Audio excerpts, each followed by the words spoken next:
Welcome to the Brave Brewhouse, today's site of the ultimate coffee battle royale. In my hands right here is a $100 bag of the cat poop coffee. One of these 3 cups is made from the Kopi Luwak. You know what? That really smells like bottoms up.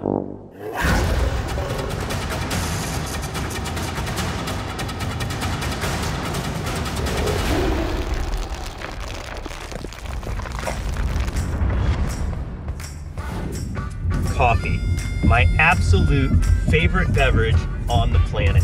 Now, at this point, I would consider myself a bit of a coffee connoisseur. However, if you were to ask people on the crew, they might call me more of a fanatic.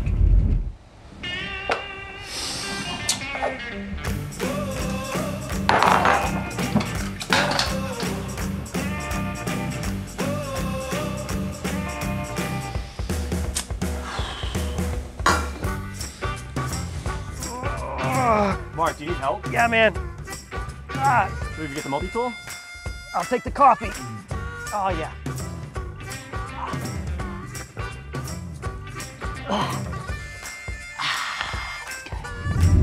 So fanatic, connoisseur, I'll let you be the judge.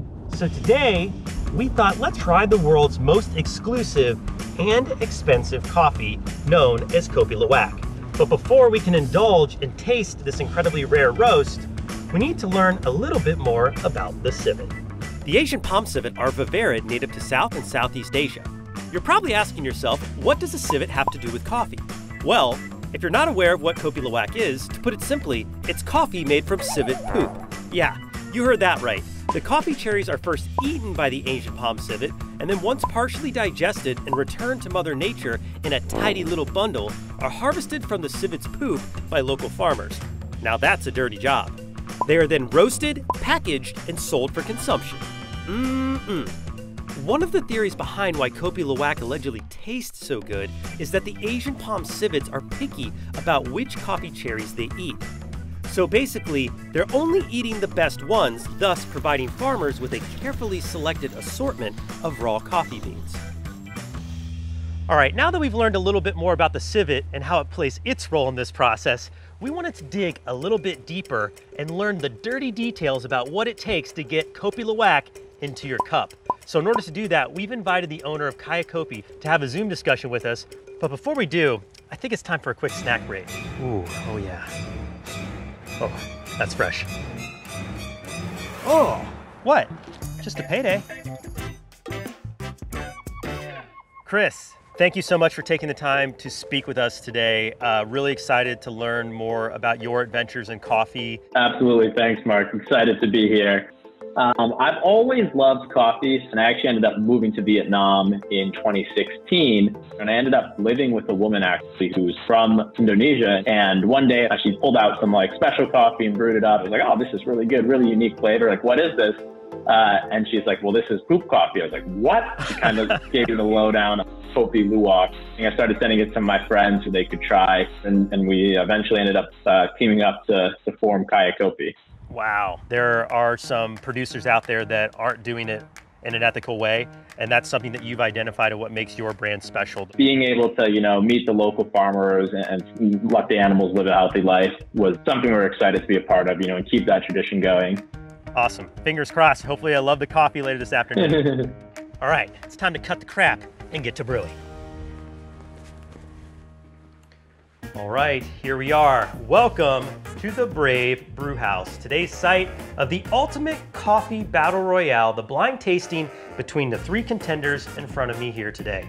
To the right here is the one and only Folgers. This stuff is about as common as we get, and we wanted to have a standard blend of coffee in today's blind tasting as a control. This stuff's pretty inexpensive, runs about $7 a pound.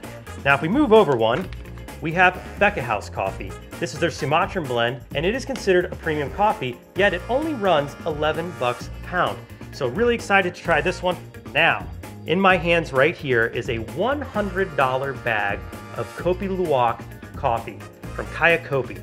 The bag that I'm holding is not even a full pound. If we wanted an equivalent per pound pricing, you would be looking to spend $225 for a pound of Kopi Luwak from Kopi. And we're here today to find out if this rare variety of coffee is truly worth it. It's time to brew up this cafe con doo-doo, and in order to do that, we're gonna bring in a true coffee expert, somebody that you know pretty well at this point. Director Corey, everybody. Hey, Mark. What's up, dude? So we gotta brew up these coffees, and I've heard that you're an expert. Yeah, I actually used to be a barista and a coffee master back in the day, believe it or not, so. All right, man, cool. I'm gonna step back and let you do the honors. All right, let's get into it then. I got this.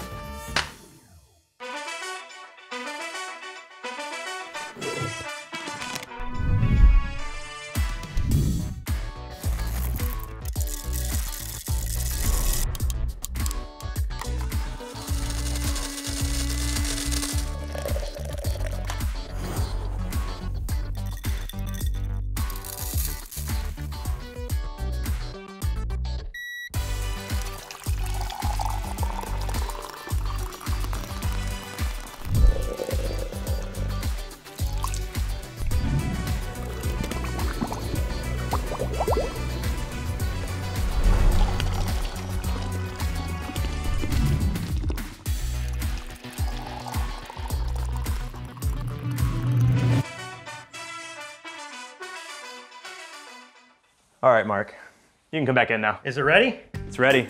Oh, buddy, man, it smells fantastic. I'm excited to get to tasting. And I'd like to throw just a little twist in there on this. Uh-oh. I want you to rank these first to last. So 1 through 3, which one is your favorite, which one's your least favorite? And the big twist is you gotta drink whichever one you like the best. Like the whole cup? Full cup. Okay, so choose wisely then. All right, cool, deal. Thank you so much, Corey, for brewing up the coffee. I'm excited to taste these and give them my honest opinion. Yeah, man, have at it. All right, let's get into the blind tasting. First, let's talk about what a blind tasting is. Blind tasting just means that I don't know which coffee is which. So I'm gonna go into this blind, and like we said before, one of these 3 cups is made from the Kopi Luwak, the cat poop coffee. And I'm gonna try to sniff out which one it is. So let's start with this one right here.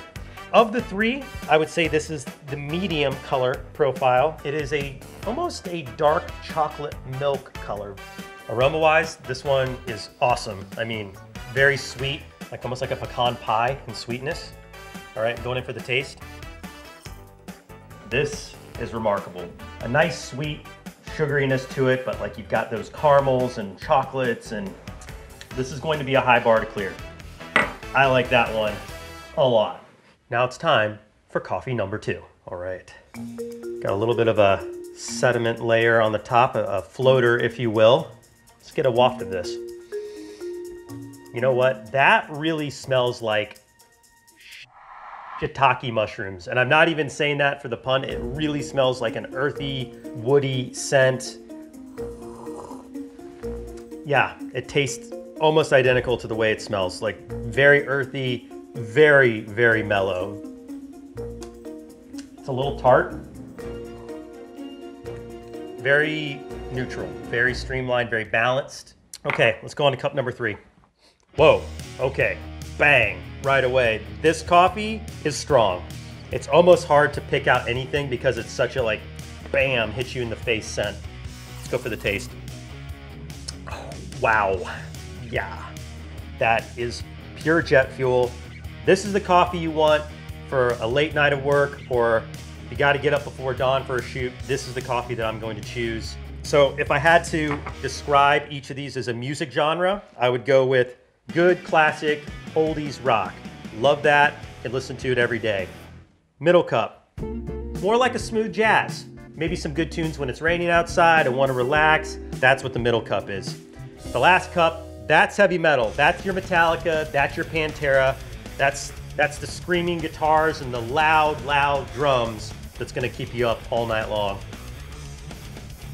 Oh yeah, okay, now it's time to rate them. I think I'm ready to do this. Least favorite, and not because it's necessarily bad, it's because I just don't like it as much as the other 2. I will go with the last cup. This is a workhorse coffee. This is a coffee I want to energize and power me through those tough situations in the field. I would drink that coffee, but it's not nearly as good as the other 2. Okay, now for the tough decision. Which is the best of the first and second cup? I think if you caught me on a different day, I might reverse this decision, but for today, my favorite cup of coffee of the trio would be cup number 1. This is a very, very elegant but high-end cup of coffee. It packs a punch, but it has tons of flavor, and this is something I could easily drink every single day of the year.